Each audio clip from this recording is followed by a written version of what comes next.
Shalom, Uvracha, bienvenue à tous. On vient d'apprendre malheureusement la triste nouvelle du départ de l'un des grands de la génération, Rabbi Chaim Kanievski, Zecher Tzadik Vekadosh Livracha. C'est une très très grande perte pour le Ham Israël. Il faudrait des heures et des heures pour décrire, pour comprendre ne serait-ce qu'une goutte de la grandeur de ce tzaddik. On n'a pas idée, on n'a pas conscience. La Torah, c'était tout simplement la Torah. La Torah, c'était une Torah vivante, une Torah vivante.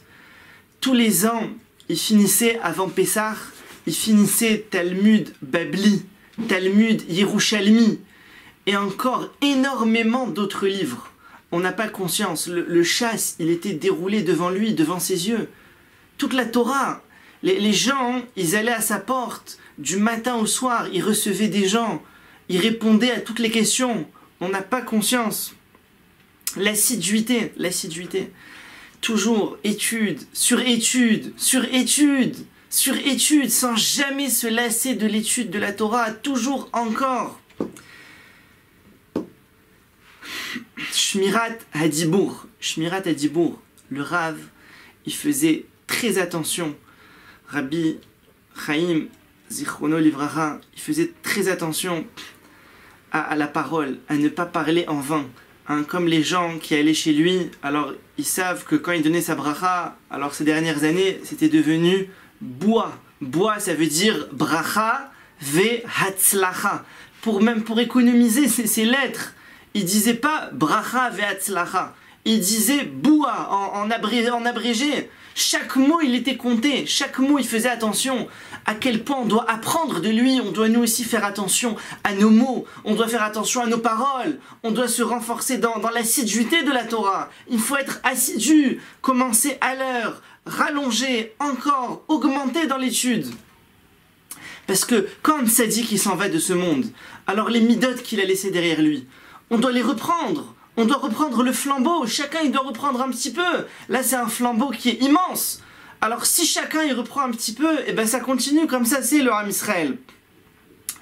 Une fois, le Rav Kanievski, il a eu une opération de la cataracte au niveau des yeux pour enlever. Et après que l'opération à Baruch Hashem a réussi, alors les docteurs ils ont enlevé les pansements, les bandages. Et là, le docteur, il voulait voir si la vision fonctionnait correctement. Il lui a amené un journal religieux, il lui a demandé de lire quelques lignes. Et là, Rabbi Chaim, il lui a dit, ce serait pas peut-être mieux, maintenant j'ai retrouvé des nouveaux yeux, une nouvelle vue, ce serait pas peut-être mieux de lire pour la première fois une page de Gemara? Et on voit ici, quel ranava. Il lui a pas dit, mais ça va pas, tu m'amènes un journal, amène-moi une étude, qu'est-ce que tu m'amènes? Non! Il lui a dit une page de Gemara peut-être. Il voulait utiliser ses yeux pour la kedusha, pour la sainteté, pour l'étude. Dès que ses yeux ils allaient mieux, tout de suite reprendre l'étude. La première chose, la chose qu'il y a toujours en tête, c'est que l'étude. Et bien sûr, la tfila. La tfila, nombreux ceux qui allaient voir le Rav. Et qu'est-ce qu'il leur disait le Rav? Il leur disait, il faut que tu pries. Il faut que tu pries. Mais j'ai déjà prié, et ben il faut que tu pries encore. Comme il leur amenait la Gemara.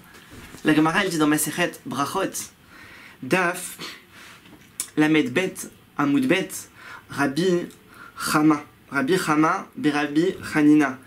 Il dit comme ça, Im Ra Adam Sheitpalel Velo Ne'ina, Yarzor Veitpalel. Si un homme il a vu qu'il a prié et il n'a pas été répondu, alors qu'il prie à nouveau, comme il est écrit dans le Pasuk, Kave El Hashem, Chazak Veyametz Libecha, Vekave El Hashem. Espère en Hachem, et ben renforce-toi, et espère encore en Akadosh Baruch Hu. On n'a que sur Akadosh Baruch Hu sur qui compter. Très souvent, il renforçait les gens, il leur disait, il faut faire encore des tfilotes. Et comme ça, les gens, ils obtenaient sa bénédiction. Nous-mêmes, lorsque, Baruch Hashem, on a commencé la yeshiva, ça fait 5 mois, la nouvelle yeshiva de Ohel Maïtitchaou, et ben on a demandé, ça fait à peu près 3 mois, on avait envoyé un fax pour demander la bracha du Rav, et il nous a renvoyé, il nous a répondu une bracha très chaleureuse, et il nous a bénis dans cette nouvelle yeshiva de Ohel Maïtitchaou, qu'il y ait de la réussite, qu'il y ait de la hatzlacha, et on a réussi à avoir la bracha du Rav, voilà, 3 mois avant que, malheureusement, le Rav nous ait quittés, il soit monté au Gan Eden. Alors, le Rav Kanievski, il faisait très attention à l'honneur des orphelins. Une fois, il y avait la queue, il y avait des longues queues pour rentrer chez le Rav, et chaque personne, elle passait, des fois c'était quelques secondes, 3-4 secondes par personne, et ça continuait. Et il est rentré un jeune garçon de 6 ans, il est rentré, et là le Rav il a demandé à ce qu'on ferme la porte. On a fermé la porte à double tour, et les gens dehors, il dit qu'est-ce qui se passe? Et ils attendent, et ils attendent, et il dit mais qu'est-ce qu'il y a? Il y a des gens âgés ici, il y a des rabbinim, pourquoi est-ce qu'on attend comme ça cet enfant qui est rentré? Alors il leur dit, le secrétaire il leur dit écoutez, cet enfant qui est rentré, c'est un orphelin. Et le Rav Kanievski, quand il y a un orphelin qui rentre, il veut donner toute son attention et tout le temps. C'est pas n'importe quoi, c'est un orphelin, il a pas ses parents. Et il a fait comme ça pour faire honneur. Une autre histoire, une fois, un jeune enfant de 7 ans, il envoie une lettre au Rav, il lui dit « L'Irvod Arav Chaim Kanievski Shalom, je suis à telle classe et j'ai appris sur la paracha un pasouk et j'ai une question sur ce pasouk, pourquoi il y a écrit Acharehen et non pas Acharehem? On aurait dû écrire avec un mem et on a écrit avec un nun.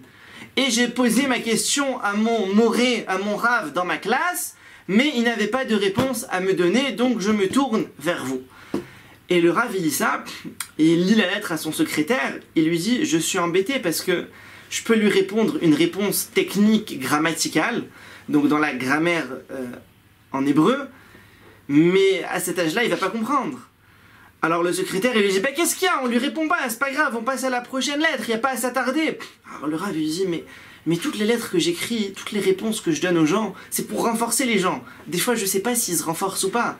Mais là, cet enfant-là de 7 ans, si je lui donne une réponse, mais il va être tellement heureux que j'ai lu soit sa lettre, que je l'ai répondu, que lui, c'est sûr qu'il va se renforcer. » Qu'est-ce qu'il a écrit le Rav? Il lui a répondu, il lui a dit « Tu sais, ce passouk il a été dit par Pharaon, et Pharaon il était en Égypte, et il parlait pas l'hébreu, donc il a pas su comment bien écrire. Comme ça, il lui a répondu dans la lettre. Comme ça, l'enfant il va avoir une réponse, il va être joyeux. »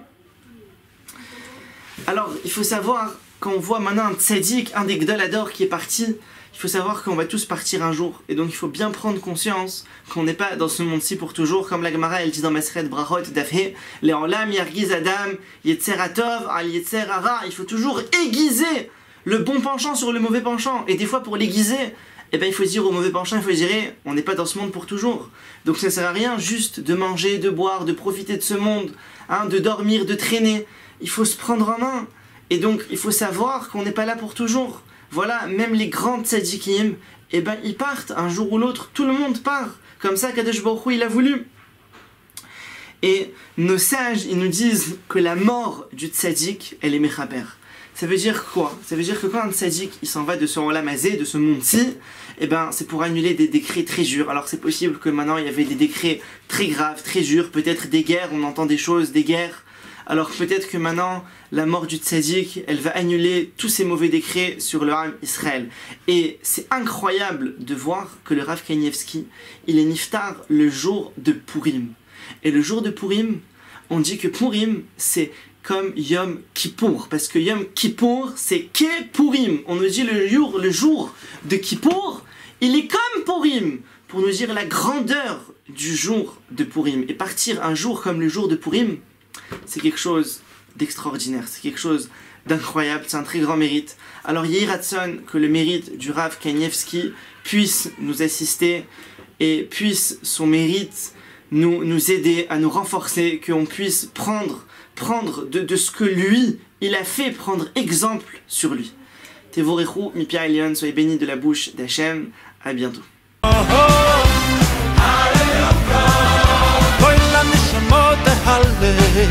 Koy la nishmot